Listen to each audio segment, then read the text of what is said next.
"You're just a housewife, Claire. You don't understand how the real world works." Those words didn't just sting. They sank deep, buried themselves under my skin like splinters I couldn't pull out. And they came from the man I married. The man I gave everything to. I still remember that morning. He was buttoning up his shirt, tailored crisp, expensive, while I stood in the kitchen in my robe hair, still damp from the shower, wiping oatmeal off our toddler's face. I'd asked him gently if we could revisit the household budget. Groceries were up. The kids were growing fast. I'd found a few ways we could cut back. He didn't even look at me, just threw those words over his shoulder like they meant nothing. Just a housewife. It wasn't the first time he said something like that, but that time something cracked, something deep and quiet and final. He left for work with a kiss on my cheek, like everything was normal, but I just stood there, frozen, my hands still clutching the damp washcloth, my mind spiraling. I'd given up everything for him, my job, my career, my name even. When we got married, he asked me to help hold things together at home while he scaled his startup. I believed in him. I believed in us. Back then, we were a team. He worked late nights. I packed his lunches and learned how to code, just enough to offer feedback on his website. I organized his early investor meetings, booked flights, took calls while breastfeeding. I didn't complain, not once, because I thought we were building something together. But somewhere along the way, he started building, and I just disappeared. He started introducing me as Claire, my wife, and never mentioned that I once worked in finance.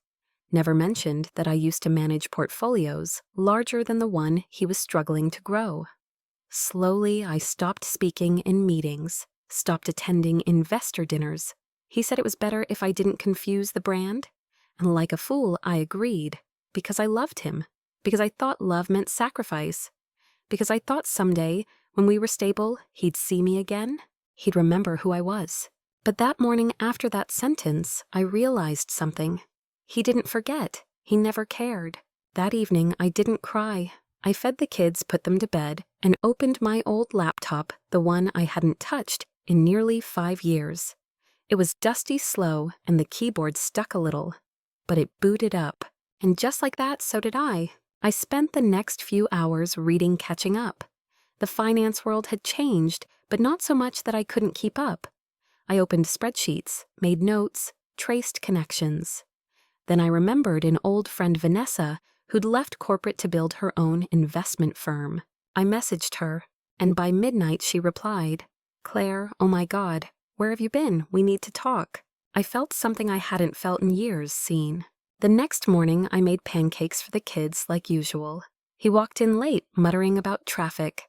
I handed him his coffee. He didn't notice I was wearing makeup for the first time in months. Didn't notice I'd blow-dried my hair. Didn't even notice I was wearing the red dress he once said made me look like I actually had a career. But that was fine, because I wasn't doing it for him. That day, after I dropped the kids at school, I met Vanessa at a corner cafe downtown. She looked me up and down and smiled. "You're ready," she said. I didn't know what she meant at the time. But by the end of that coffee meeting, I knew exactly where I was headed. Not revenge, not yet, but awakening. And God help him, he had no idea what I was about to do. Vanessa didn't waste time with small talk. By the second cappuccino, she was laying out ideas, showing me her current portfolio, and casually dropping names of investors I hadn't heard since my corporate days. "This space is starving for people who actually know how to manage risk," she said, "not just pitch unicorn dreams." Then she looked up. "I remember how sharp you were, Claire. You just disappeared." I didn't know whether to laugh or cry. "I didn't disappear," I said quietly. "I got erased." Vanessa didn't blink. She reached into her bag and handed me a folder. "This is a startup incubator I'm involved in. They're funding minority women-owned firms quietly for now. If you're serious, I can get your name in." That folder felt like a passport. I spent the next 3 months rebuilding myself from scratch.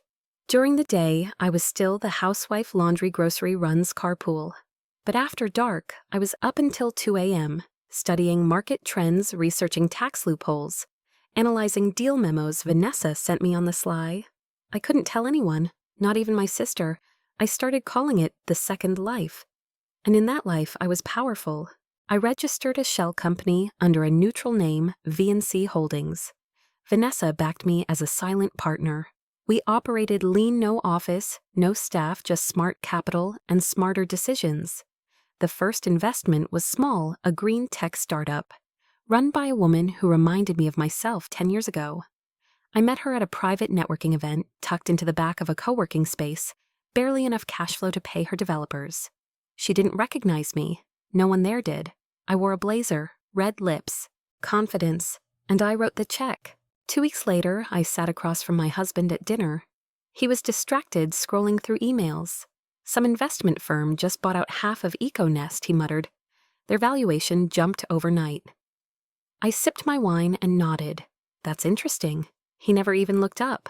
By the end of that quarter, VNC Holdings had stakes in 3 promising companies, 2 in biotech, 1 in logistics, AI, all run by women, all undervalued, all growing. But the real breakthrough, it came when Vanessa forwarded me a deck, recognized the name she wrote. I stared at the email and nearly dropped my phone. The company pitching was his, my husband's company.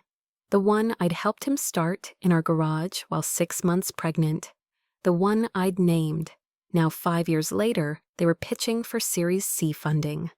Their burn rate was high, their margins were thin, and they were desperate. Vanessa added one more sentence. They're open to silent investors. Want in? I didn't respond right away. That night, I lay awake, staring at the ceiling. I could feel him breathing next to me, peaceful, clueless. He still thought I was just a housewife. Still thought I spent my days watching daytime TV and shopping online. I turned to look at him, and in that moment, something in me hardened. I whispered more to myself than to him. Fine, let's play that game. 2 weeks later, I wired the money through VNC Holdings, just enough to get in the door. I reviewed the contracts line by line, made sure I had access to quarterly financials, made sure my voting rights were buried, just deep enough that he wouldn't see them until it was too late. Vanessa was stunned. You're investing in his company, she asked. I smiled. No, I said. I'm buying a front row seat. At first I thought I'd just observe, stay in the shadows, quiet, strategic. Let him dig his own grave, and I'd be there to watch. But the deeper I looked into his company's books, the more concerned I became. He was bleeding money, hiring too fast, spending too recklessly. Flashy office, overpriced consultants, 6-figure marketing rebrands that led nowhere. He'd built an empire on buzzwords, and now the buzz was fading. I watched from a distance as he gave interviews posted on LinkedIn about leadership under pressure. He looked so proud, so polished. But behind the scenes, I saw the truth in spreadsheets. That quarter revenue dropped. 3 clients churned. One of their key engineers quit and joined a rival firm I had already invested in. The irony nearly made me laugh. Still, I said nothing. At home, he was moody, snapped at the kids, came home later than usual. Blamed the market, the staff, the lazy new generation. He never once looked in the mirror. One night, I made lasagna his favorite. He barely touched it. Instead, he poured himself a drink, loosened his tie, and muttered, "Maybe you were right. Maybe I should have let you handle the finances." I blinked. It was the first time in years he acknowledged I knew what I was doing. But I didn't take the bait. I smiled gently the way a good wife should, then cleared the dishes like always. Inside, though, I was screaming, because I had the power to fix everything, and I wasn't going to lift a single finger. Let him sweat. Meanwhile, Vanessa and I tightened our grip. We bought out a small but vocal investor in his company. Just 6%, but enough to get on the internal email list. That's when we saw the memo emergency board meeting, proposal to restructure executive team. Apparently the investors were getting nervous. They wanted someone with more experience to step in as COO, someone with a finance background, someone with a track record of turning around messy growth. Vanessa laughed when she saw the name they were considering. "It's you," she said. I shook my head. "No, too soon. Claire, you could walk in there tomorrow and clean house. You'd have every right." But I wasn't ready for them to see me yet. Instead, we made a different move, quietly, methodically. We pushed our shareholding past 15%, enough to be heard. enough to influence votes, enough to block decisions. Suddenly, he was boxed in and didn't even know it. At home, he paced the living room like a man losing control. Our son's science project sat forgotten on the coffee table while he took call after call. "I don't get it," he said one night. "Every time we're about to close a deal, someone pulls out. It's like someone's working against me." I sat beside him, rubbed his shoulder, played the part. "Oh, honey," I said sweetly, "I'm sure it's just bad timing." But inside, I was miles away, reading a text from Vanessa. "We just pulled another sponsor. He's going to implode soon." And then, as if the universe had a sense of humor, I got a call from my lawyer. My prenup, the one he insisted on years ago, had a clause. A very small clause. Tucked in between asset disclosures and stock options. If spousal contribution exceeds 50% of unpaid domestic and child-rearing duties over a 10-year period, claimant may be entitled to retroactive financial compensation in the event of divorce. In other words, if I could prove I ran the household while he built his company, I could take him for alimony, real alimony, from a company I now partially owned. That night, I stood in front of the bathroom mirror, brushing my teeth, staring at my reflection. I didn't see a housewife anymore. I saw a strategist, and she was just getting started. The boardroom was colder than I remembered. Sterile glass walls, leather chairs no one ever sat in comfortably, a conference table polished to a shine, probably the most expensive thing in the whole company aside from my husband's ego. He didn't recognize me at first. I entered last dressed in sharp navy hair, pinned tight, no makeup, beyond a bold red lip. The kind of look that says, "Don't underestimate me." He stood at the head of the table, rambling through a desperate pitch about scaling sustainably and future-proofing operations. His voice cracked more than once. The moment I sat down, he glanced up, brows furrowed, confused.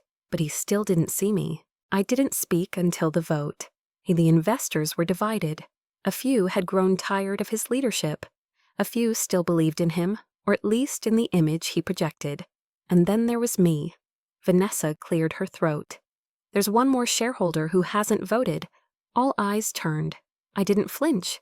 I reached into my folder, pulled out the signed proxy forms, and placed them on the table. Then I said it. "My name is Claire Reynolds, majority shareholder in VNC Holdings. We now own 27% of this company."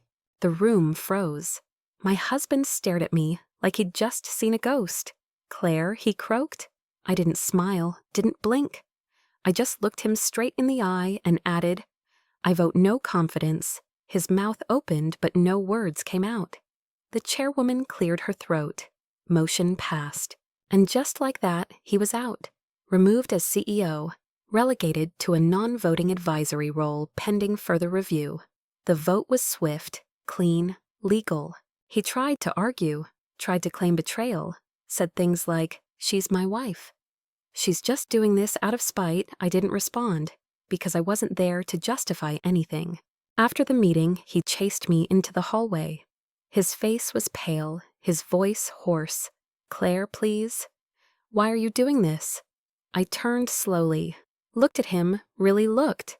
This was the man who told me I was nothing, who laughed when I mentioned wanting to return to work, who mocked my intelligence, ignored my value, erased my identity. Now he was begging. I leaned in close enough that no one else could hear. "You told me I was just a housewife," I whispered. "So I built an empire behind your back." His eyes filled with something I hadn't seen in years. Fear.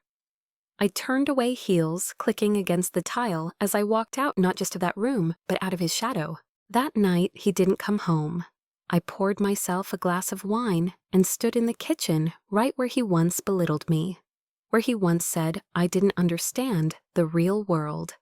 And yet, here I was standing taller than I ever had. The next morning, the media started circling. Rumors of a hostile investor takeover. Speculation about the woman behind VNC Holdings. I didn't confirm anything, but I didn't hide either. Instead, I met with a lawyer, prenup clause in hand, tax records, schedules, years of proof that I'd handled everything at home while he played the corporate visionary. And when the lawyer saw the documentation, He gave a slow, impressed nod. I think you have a case for spousal compensation, a strong one. And now he wasn't just answering to the board. He was answering to me in court. I wish I could say the divorce was clean, that he accepted the truth, signed the papers, and faded into the background. But men like him don't go quietly. He fought, he cried, then cursed, then begged, said I was destroying the family, said the kids would be traumatized, said I owed him a chance to explain.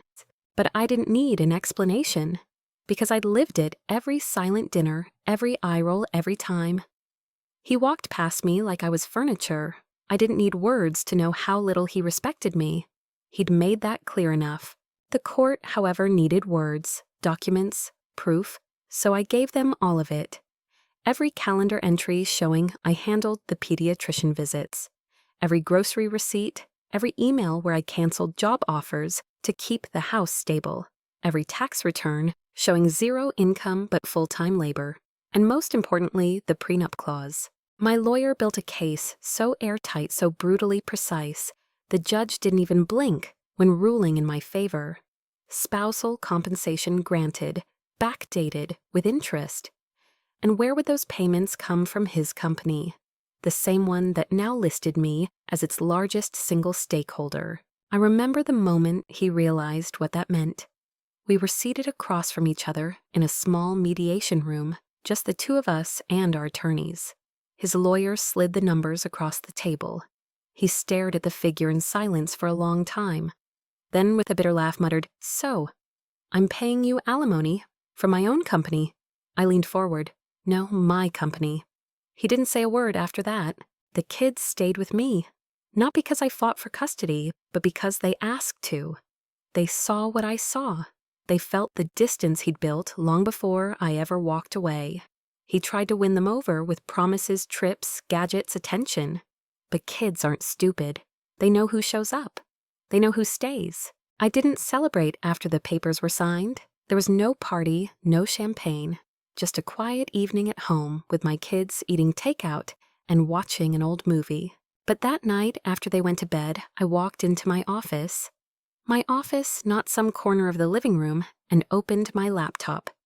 I pulled up the company dashboard. Profit margins were rising. 2 of the startups I'd invested in were preparing for Series B. Vanessa had scheduled a meeting with a European fund looking to partner. My hands hovered over the keyboard for a moment. Then I typed in a short message to the board, effective immediately. I'm stepping down from operational duties. VNC Holdings will maintain passive investment status. My focus moving forward will be on building new ventures. I hit send. Because I didn't want to spend the rest of my life managing his mess. I had built enough to walk away on my terms. Later that week, he called. I almost didn't pick up. But curiosity got the better of me. His voice was quiet, measured, different. I just wanted to say, "I didn't know you were capable of all that." I smiled. "That's the problem. You never bothered to find out." Then I hung up. That was the last time we ever spoke directly. Now every month I receive a direct deposit from the company. His name is still on the memo line, along with the words court-mandated compensation. And every time I see it, I don't feel anger, I don't feel triumph, I feel peace. Because I no longer need his validation. I am not just anything. I am not a housewife. I am not a shadow. I am not his support act. I am the architect of my own life, and I built something powerful out of nothing but silent spreadsheets and a will to rise. Sometimes I sit alone in my office late at night and think about the version of me that stood in the kitchen that morning, the woman holding a spoon, and a baby being told she was just a housewife. I wish I could go back and whisper something in her ear. Not "you'll be okay," not "you'll get through this," but "you have no idea how powerful you already are." Because the truth is, I didn't change. I didn't become someone else. I didn't transform overnight into some unstoppable boss with flawless skin and perfect timing. What I did was remember. I remembered who I was before the silence, before the gaslighting, before the small daily humiliations that wore me down piece by piece. And once I remembered, I refused to forget again.